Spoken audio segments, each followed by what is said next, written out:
nós fizemos a campanha mais extraordinária que esse país já conheceu, porque ela conseguiu unificar todo mundo, ela conseguiu unificar o movimento sindical todo, o movimento estudantil todo, há muitos empresários, todos os partidos políticos, com exceção dos partidos de direita.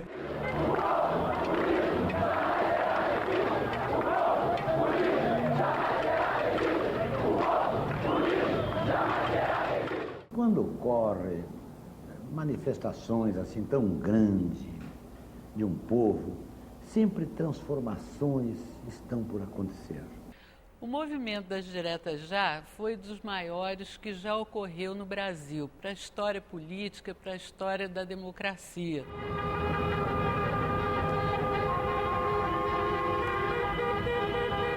E aí tem uma frente imensa que vai de Ulisses ao Lula nessa época, né? E foi apaixonante, foi avassalador.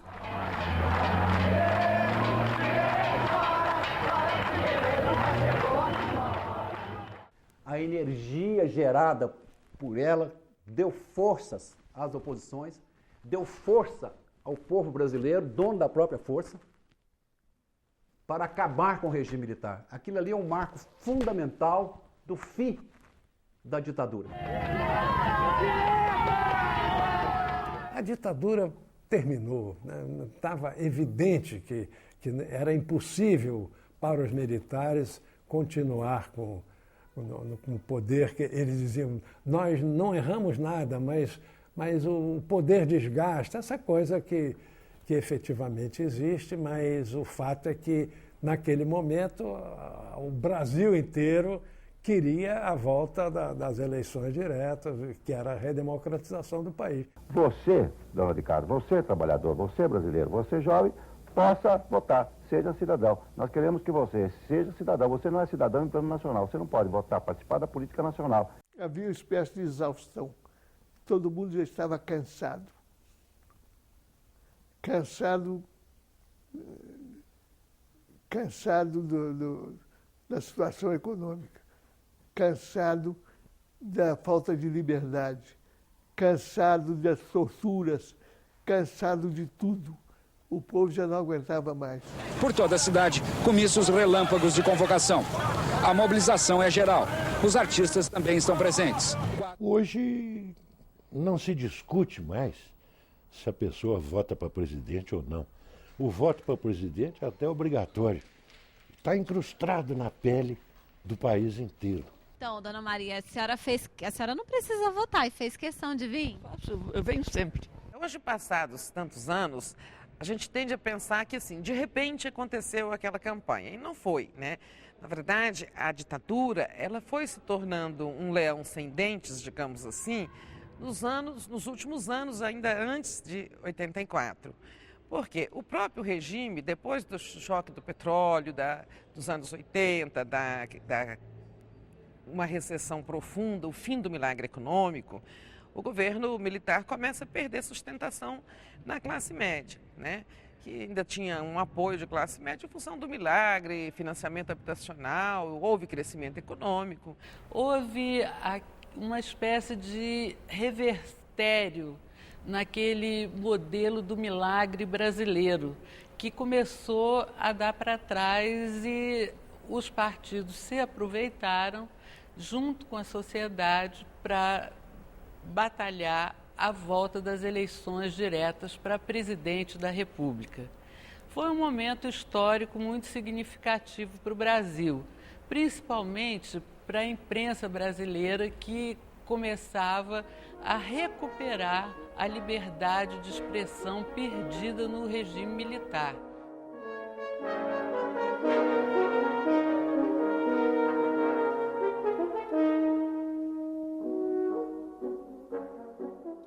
Naquele momento, o que a oposição civil pensava? Que nós faríamos a Constituinte, se a gente conseguisse a Constituinte, e ela é que marcaria eleições diretas, né? Que era o natural. Você faz uma nova Constituição, porque a Constituição dos militares previa eleições indiretas. Então não havia, naquele momento, grande contestação aos líderes militares, nem mesmo ao regime. Essa é a verdade.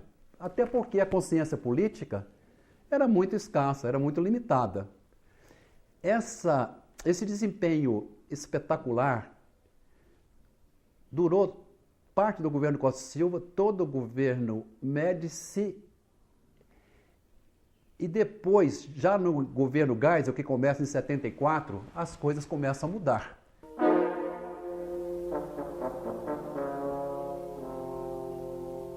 Explode a primeira crise do petróleo e desarruma esse modelo brasileiro de desenvolvimento. Dá uma rasteira no grande projeto desenvolvimentista formulado naquela época. Os anos 70 e 80 são marcados pelas crises do petróleo. Os países da OPEP, em busca de maiores lucros, decidem aumentar em até 10 vezes o custo do barril.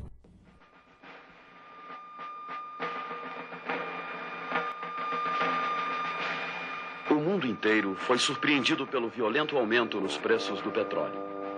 Muitos ficaram sem combustível. A economia das grandes nações foi atingida severamente pelo aumento de 400%. O clima foi de perplexidade. Ninguém esperava um aumento dessa ordem. Então, já é governo Geisel, final de 74, é desencadeado o projeto da abertura lenta, gradual e segura dos militares. O regime estava muito fechado, havia um instrumento pesadíssimo, um dos instrumentos jurídicos, políticos mais obscuros de todos os tempos, que é o AI-5. Esse AI-5, que é de 13 de dezembro de 68, ele vai vigorar até o final de 78, dezembro de 78, praticamente o final também do governo Geisel. E como é que a sociedade ultrapassa esse ritmo lento da abertura controlada pelo regime? Ela começa a reivindicar, digamos, mais pressa na democratização.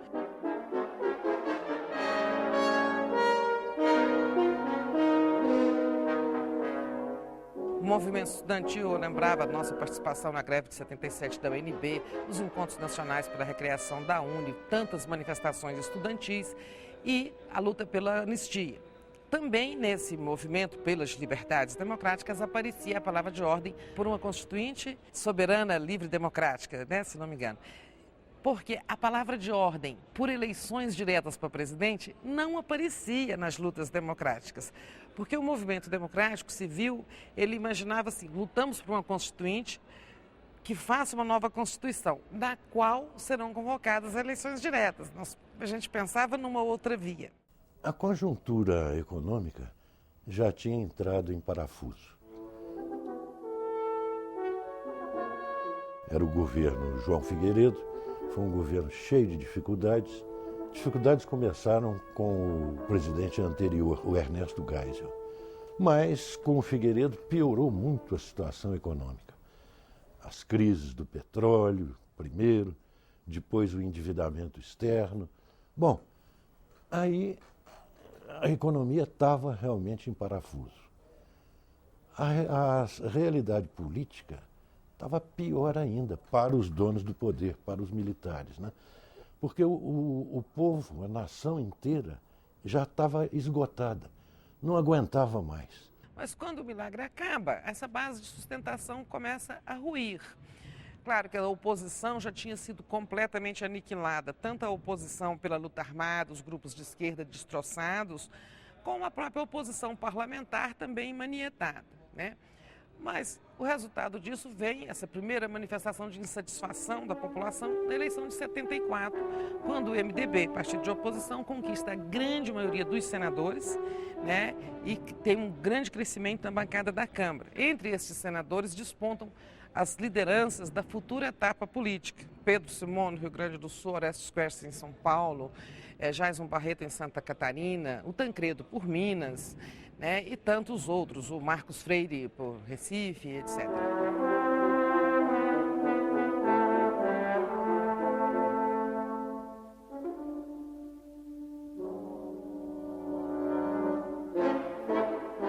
Em 79 veio a anistia. Políticos, os líderes que haviam sido banidos do país, que tiveram seus mandatos populares cassados e seus direitos políticos suspensos, né, como Leonel Brizola e outros, puderam voltar ao país.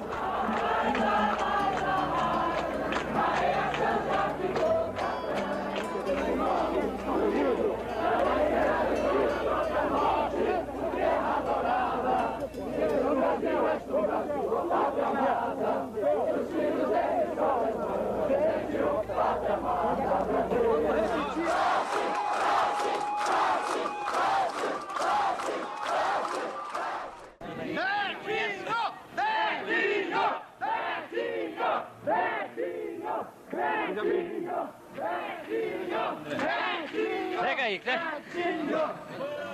Anistia! Betinho! Tudo bem? Betinho, como é que você está se sentindo? Não posso dizer como eu estou me sentindo. Primeiro que eu não esperava. Eu esperava que o Mano, minha mãe, estivesse aqui, não toda essa gente. Não posso, não tenho palavras para dizer. O que significa essa volta? Eu preferia dizer depois o que eu estou sentindo. Agora deixa eu sentir. Eu militei durante a campanha da anistia, dentro dos presídios, onde estavam os meus companheiros na época, que estavam presos políticos no Rio de Janeiro. E eu fiz um trabalho de dentro dos presídios em conexão com a Anistia Internacional. Então, ali que eu comecei a me envolver com militância política, etc. e tal. Daí aquilo desembocou na campanha pelas diretas. Foi um processo natural. Os presos políticos foram liberados, os que estavam no exílio voltaram ao Brasil. Mas ainda num quadro de governo autoritário e num quadro onde o brasileiro não podia votar para presidente da República. Eis que chegamos às eleições de 82. No processo de abertura, o regime tinha concedido as primeiras eleições diretas para governador e não para presidente, né? Isso foi no pacote da reforma partidária de 79. Então, vamos ter eleições diretas para governador, as primeiras desde 64, em 82. E temos, né, muitas vitórias da oposição, quando muitos candidatos do PMDB se elegem, né? O Montoro em São Paulo, o Tancredo em Minas, né? O Brizola no Rio, o Valdir Pires na Bahia e muitos outros, né? Esta eleição de 82, na qual muitos governadores foram eleitos pela oposição, traz também uma nova bancada, né? Um novo crescimento da oposição e, pela primeira vez, a maioria do governo aqui na Câmara dos Deputados fica escassíssima. A maioria por uma questão assim, de 20, 30 deputados, que nós sabemos que não segura nada. Em 27 de outubro de 65, o presidente Castelo Branco, primeiro do ciclo militar, baixou o ato institucional número 2. Entre outras coisas, acabou com o pluripartidarismo e com as eleições diretas para presidente da República. Isso prevaleceu durante todo o período da ditadura. Corte para março de 83. Congresso Nacional, chega um jovem deputado do Mato Grosso, alto, barbudo, simpático, idealista, um sonhador. Ele andava com um grupo de outros deputados jovens, Santilli, Arthur Vigílio e outros, e a maioria usava barba. Então, receberam o nome de Grupo dos Capuchinhos, porque eram barbudos, andavam juntos e eram cheios de sonhos e de ideais. Eu me lembro, neste Salão Verde, onde estamos, que começou a aparecer aquele jovem deputado, quase sempre vestido de terno de linho branco, às vezes com chapéu Panamá, né? E que falava: você já ouviu falar da minha emenda? Era Dante de Oliveira, né? E ele se sentava muito com a gente nessas rodinhas aqui do Salão Verde para falar da emenda. E nós, jornalistas, também éramos muito céticos no começo. Me chamava a atenção que nos debates nas universidades e nos bairros, e mesmo em comícios e grandes eventos, a resposta da população era muito forte quando se falava em elegermos o presidente da República. Aquilo era algo que me marcava, era algo que tocava as pessoas. Quando me elegi, tomei a decisão. Vou apresentar o projeto. 2 de março de 83, ele apresentou a proposta de emenda constitucional número 5, assinada por 23 senadores e 177 deputados federais. Essa PEC número 5 ficou conhecida como Emenda Dante de Oliveira. Era algo sumido, ninguém sabia disso praticamente fora do Congresso.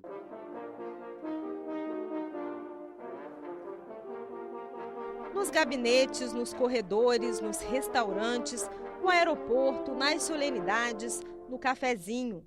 Onde houvesse um parlamentar, lá estava Dante pedindo assinaturas. No final de março de 83 acontece algo interessante. O PT, pelo seu principal líder, Lula, e o PMDB, pelo Dr. Ulisses Guimarães, seu presidente, resolvem desencadear a campanha de diretas já para presidente. Uma emenda propondo eleições diretas para presidente na sucessão do Figueiredo, né, que se daria em 85. Essa coisa assim, a gente ouvia, registrava, mas não era levada muito a sério, porque o que nós observávamos, nós, repórteres políticos na época, é que o regime estava controlando a transição, ela estava avançando, mas de acordo com o que o regime queria. E isso era uma ultrapassagem do cronograma de Gás Goberi. Mas a coisa muda no dia em que há uma reunião da executiva do PMDB, em que o doutor Ulisses encampa a proposta, o partido vai patrocinar a emenda e vai fazer uma campanha. O Dante levou meses tentando convencer o doutor Ulisses a levar a questão da emenda dele, que já estava tramitando pelas vias normais, aí sabe como, Comissão de Constituição e Justiça, aquele processo lento. O Dante levou meses tentando convencer o doutor Ulisses a fazer isso. E nós sabemos, o doutor Ulisses ele era um bruxo da política, ele contemplava o panorama. Se ele achasse que tinha, a conjuntura favorecia, ele iria, senão não dava morro, ponta de faca no sentido de lançar uma campanha que não ia vingar. Mas ele encampa, a executiva do PMDB aprova, e também, convenhamos, o PMDB já tinha poder, não poder federal, mas tinha governadores, E os governadores tiveram um papel importante nisso, o Montoro, o Richa, o Tancredo. As pessoas são injustas com o Tancredo. O Tancredo, não é que o Tancredo sabotou diretas, não. Ele apenas não acreditava muito. E ele era a via apontada por outros, como um plano B. Mas todos os governadores do PMDB foram importantes nesse processo. O PT foi importante porque comprou a ideia também, mesmo bem no início, embora não tivesse governador ou nenhum poder para organizar a infraestrutura. Começaram a ver que não ia passar no Congresso e que precisava de uma grande mobilização popular. Nós organizamos essa reunião de Foz do Iguaçu a pretexto da situação econômica dos estados, mas era uma reunião já política em favor das diretas já. Pediam democracia e diretas já para presidente. Estavam lá Tancredo Neves, Leonel Brizola, Franco Montoro, todos os governadores de oposição. A campanha começa a tomar forma quando se cria uma frente suprapartidária, claro que liderada pelo PMDB, que era o maior partido, mas nela ingressam o PT, o PDT, sobretudo o PT, o PDT, o PSB, que já existia, se não me engano, eram as forças que compunham essa frente. O primeiro comício é no mês seguinte, abril de 83, em Goiânia. Comparecem líderes importantes, o Dr. Ulisses Guimarães, o antigo governador Orestes Quércia, Pedro Simon, nosso senador Pedro Simon, Íris Rezende, que era o governador de Goiás, e outros líderes. Foi um comício pequenininho, 5.000 pessoas, mas impressionou a todos a alegria com que o povo recebeu aquela proposta. Havia ali uma vontade mesmo de votar para presidente, havia algo latente, muito forte no povo brasileiro. O povo paga imposto, é uma exigência, mas quem paga também pode cobrar. Que os poderes se darem a evidência, só há uma solução.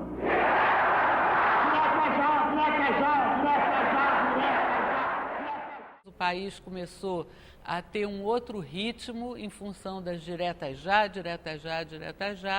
e aqui a nossa cobertura foi uma cobertura muito empolgante, os jornalistas todos procurando fatos políticos que pudessem fazer com que aquela emenda se viabilizasse e mostrasse a importância que era voltar a eleger um presidente da República, uma vez que já era permitido eleger os governadores, por que não podia eleger, então, o presidente da República? Todo mundo, né? A ABI, a UNE, os estudantes, todos vêm juntos com o PT. Tudo isso vem junto com o PT. Porque o PT tinha uma presença muito forte no meio intelectual também. Naquele tempo, havia já o desuso do político ir às praças. Não é? Então, quando houve a possibilidade de uma lei passar dando o direito ao voto popular, eu tenho a impressão, isso é uma impressão minha, que os políticos de oposição, eles precisaram buscar personalidades ditas populares, públicas, e acima de qualquer suspeita, ou até com alguma suspeita, mas não tinha importância. Então houve uma espécie de adesão dos artistas, né? E também uma convocação visando, livrar o país de uma opressão e das botas dos militares. Então, todos nós vimos que era uma coisa fundamental. Quando digo nós, digo os artistas, né? A liberdade abre as asas sobre mim, abre as asas sobre mim. Ó Senhora liberdade. Mesmo com tantas setas, tantas mutretas, com tantas tetas, com tantas metas, a gente vai levando, a gente vai levando, a gente vai levando, a gente vai levando as diretas. Manda ver. Tinha-se uma espécie de comando político, que eram o doutor Ulisses, o Brizola, o Lula, os governadores e tal. Esse era um comando político e havia um comando organizacional, né, que tinha como principais executivos o Mauro Montorim, pelo PMDB, indicado pelo Montoro, o Zé Dirceu, indicado pelo PT, pelo Lula, e tinha alguém do PDT, que eu não sei se era Darcy, eu já me esqueci, ou era Cibilis Viana, né? Em suma, tinha um comitê organizador da campanha. Esse é um comitê executivo. Em 12 de janeiro de 84, há um comício em Curitiba. Foi impressionante, foi emocionante, adesão popular muito significativa. segue-se um em São Paulo, o segundo de São Paulo, aí já com 300 mil pessoas. Foi na Praça da Sé. E nesse de São Paulo começa o engajamento da televisão, que se mostrava no começo refratária a noticiar o movimento, que já começava a empolgar o país. Passeata e comício pelas diretas em São Paulo. Nossos repórteres falam de lá ao vivo. Tem milhares de pessoas aqui e ainda continua chegando gente de todos os cantos da cidade no Vale do Anhangabaú. Os comícios entravam, já no final da campanha, entravam ao vivo no Jornal Nacional. Então todos os oradores queriam. Doutor Ulisses, Tancredo, Brizola, Fernando Henrique, todos eles queriam fazer os seus discursos na hora que entrava o Jornal Nacional. E eram muito bem vistos, né? Então essa campanha foi uma campanha memorável, memorável. Ligou o país. Governador, o senhor acha que esse comício vai ser capaz de gerar um fato político, capaz de fazer com que as diretas venham já? O objetivo é esse, é através da mobilização das massas, da consciência democrática do povo, levar o Congresso a se sensibilizar por essa imposição da consciência nacional. No dia do aniversário de São Paulo, 300 mil pessoas foram à Praça da Sé pedir eleições diretas. Democracia é a meta. Eleição é direta, eleição é direta. Depois do comício da Praça da Sé, tivemos um grande comício em Belo Horizonte, grande comício no Rio de Janeiro. Viajamos praticamente 3 meses pelo Brasil inteiro fazendo campanha. Eu viajei muito com os companheiros do PMDB, sobretudo com o Dr. Ulisses Guimarães. Aplaudido e aprovado, mais do que no Congresso Nacional, em todas as praças públicas e nesta reunião, que entrou na história do Brasil neste comício monstro. Não! Querem vencer vocês? Querem vencer o povo brasileiro? Querem vencer pela fome de 40 milhões de brasileiros? Daí em diante foram cerca de 50 comícios no país inteiro. No país inteiro. Belo Horizonte, Maceió, Olinda, Rio de Janeiro, na Candelária. Nós queremos que se restaure no Brasil o preceito do artigo 1º, parágrafo 1º da Constituição Federal. Todo poder emana do povo e em nome da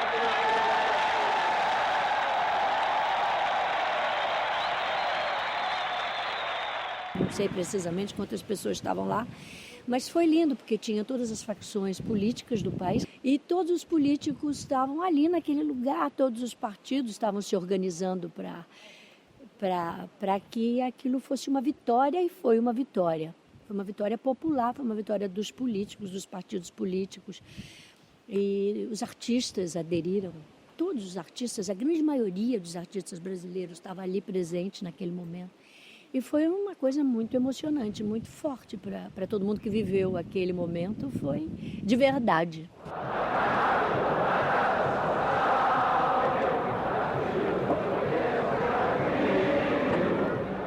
Uma coisa brutal de gente. No palanque se esperava o Tancredo. Esperamos o Tancredo. E é claro que a cúpula já devia estar sabendo, mas eu não era da cúpula, eu estava ali fazendo o meu papel de cidadã. E então explicaram, não, o Tancredo não vem porque o Figueiredo vai fazer uma visita oficial a Minas. E como ele era o governador, ele não podia estar presente num comício contra o regime. Então, ele não veio nesse dia. Foi se aproximando o 25 de abril de 84, data da votação, e o governo jogou pesado, né, aliciando deputados de sua base, do PDS. Eram necessários 320 votos. E o país estava todo vestido de verde e amarelo. Corpo e alma. nessa altura, a base governista, a base de apoio à ditadura, já não era sólida, já não era coesa e tal. Tanto é que, na véspera, a ditadura tem o seu último estertor como ato de força, demonstração de força bruta, que foi a decretação das medidas de emergência.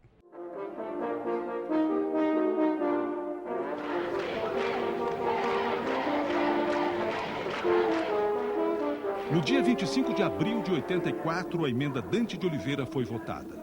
Não faltaram boatos de que o Congresso poderia ser fechado e que novas medidas de exceção seriam adotadas pelos militares. Para vocês verem como é que era a repressão em Brasília, tanto no dia como no dia anterior, a repressão foi violenta em Brasília, né? O buzinaço que a gente fez foi reprimido pelo general Newton Cruz, de maneira truculenta, e durante a votação também, posteriormente à votação, o Congresso foi cercado e foi uma violenta repressão e também várias prisões. O que eram as medidas? Lá atrás, em 78, quando o Geisel acabou com o AI-5, que era, digamos, o instrumento mais poderoso, mais draconiano da ditadura, em seu lugar ficaram as chamadas medidas de emergência. Olha, se for preciso, o governo pode decretar medidas de emergência por tempo determinado, um estado de sítio, mais ou menos, né? E eles aplicaram as medidas de emergência, né, na véspera da votação, e foi encarregado de executá-las o general Newton Cruz, né? E essa cidade, essa esplanada dos ministérios, virou uma praça de guerra. Foi decretado à tarde, vigoraria na madrugada, e sairia no Diário Oficial, né, vigoraria na madrugada. Então, nós corremos para o sindicato para pensar como reagir àquela história. Não teria mais comício.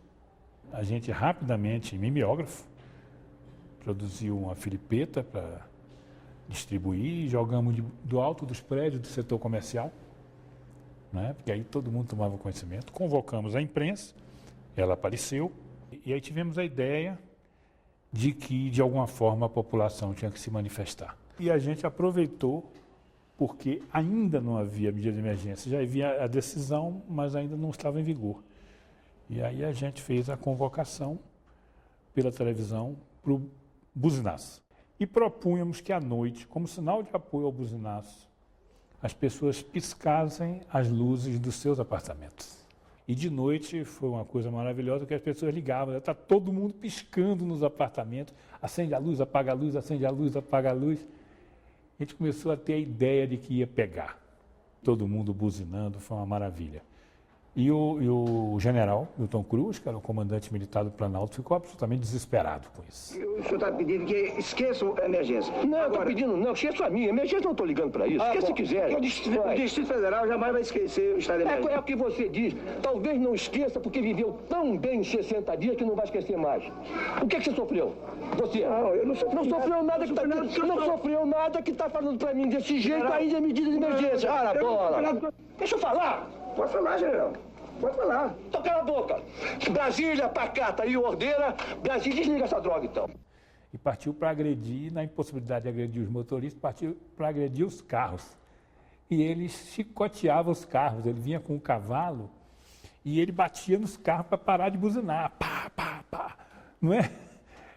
Formou-se um enorme engarrafamento por causa disso e todo mundo buzinava no engarrafamento. Estavam vindo vários ônibus de fora, sindicatos mandando para cá, né, para fazer pressão ali no passo em frente ao Congresso.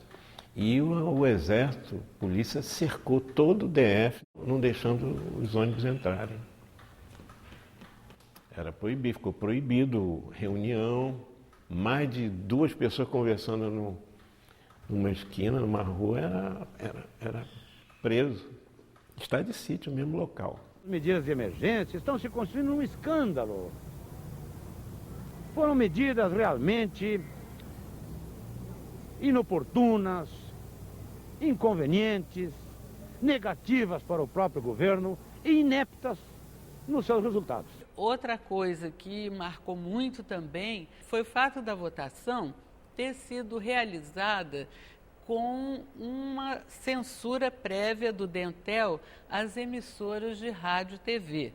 a Rádio Jornal do Brasil recebeu um comunicado do Dentel, uma ordem expressa de que todo o texto e toda a gravação teria que ser submetida ao órgão antes de ir para o ar.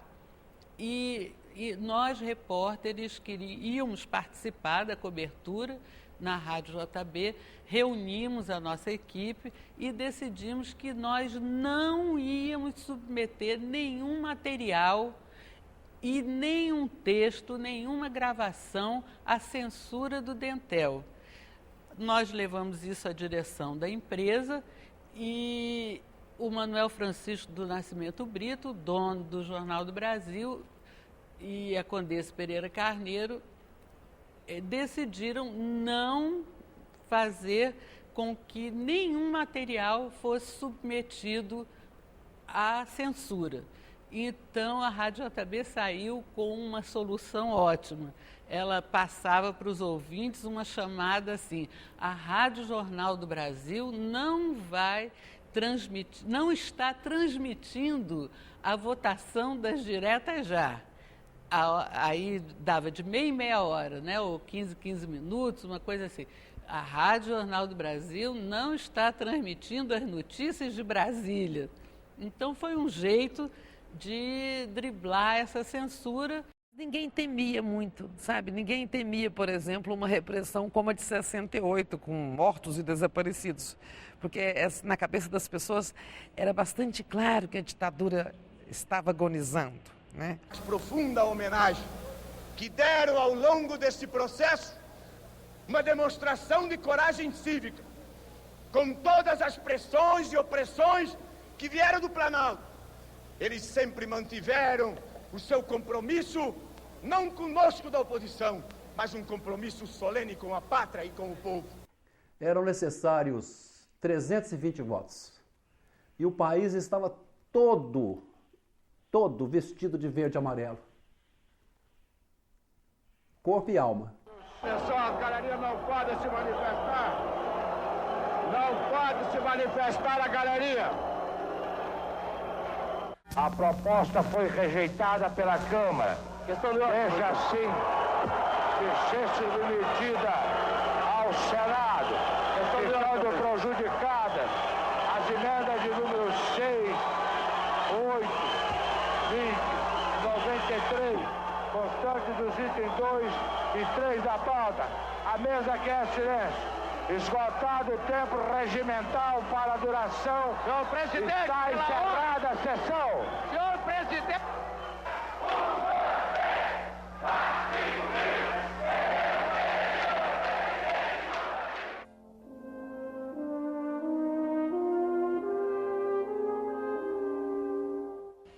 A emenda deixa de ser aprovada, a frustração é grande. Quando o painel se abriu, né, foi uma comoção. Naquele tempo, jornalistas não eram proibidos, né, de certa forma criminalizados por ter posição política, e muitos choravam também junto com os deputados de oposição e com as pessoas da galeria. Teve muito choro, muita tristeza e tal.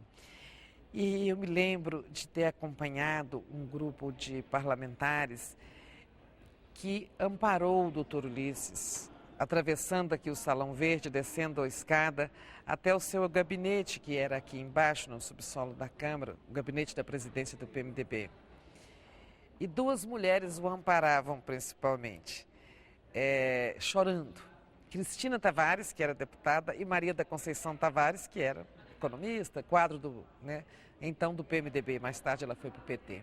A gente já contava com essa derrota na medida em que sabíamos, pela votação do Congresso, que não atingiríamos o número necessário à reforma constitucional, os 2/3, e a gente tinha consciência de que a ditadura estava no fim.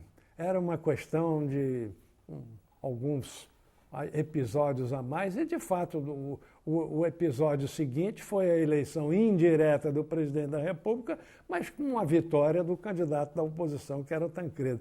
Quer dizer, já era a demonstração, digamos, do fim da ditadura, na medida em que o próprio Congresso elegia um presidente que era Não era militar, era civil e era da oposição ao regime militar. Tancredo de Almeida Neves, eleito presidente da República Federativa do Brasil, um presidente civil na presidência da República.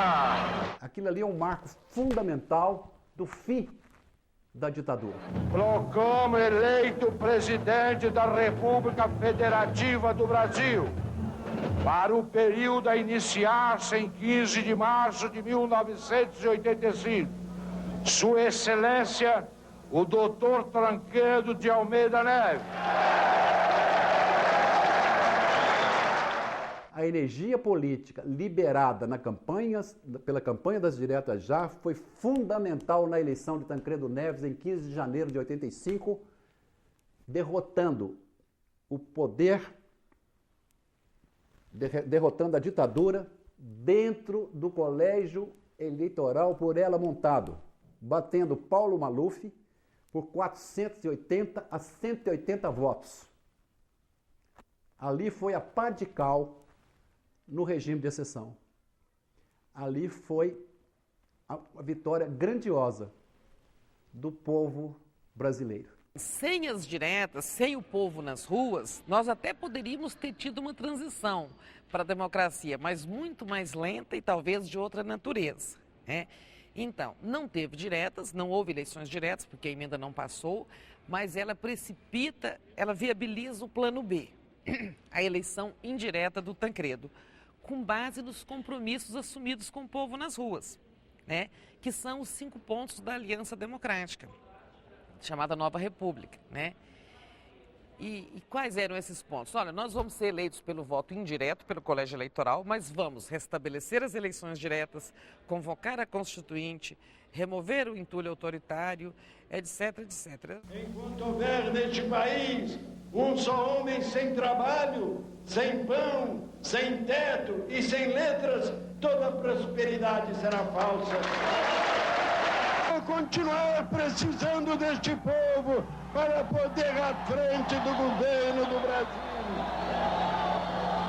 Para poder à frente do governo do Brasil, realizar um governo de justiça, um governo de trabalho e um governo de liberdade.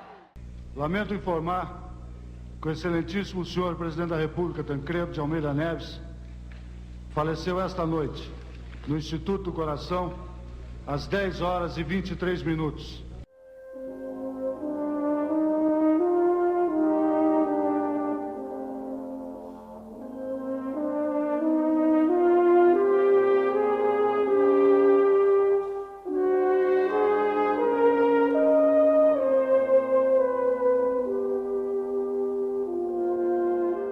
Sarney, depois que o Tancredo morre e ele é empossado definitivamente, porque ele era interino, né, ele manda em abril de 85 ao Congresso o chamado emendão.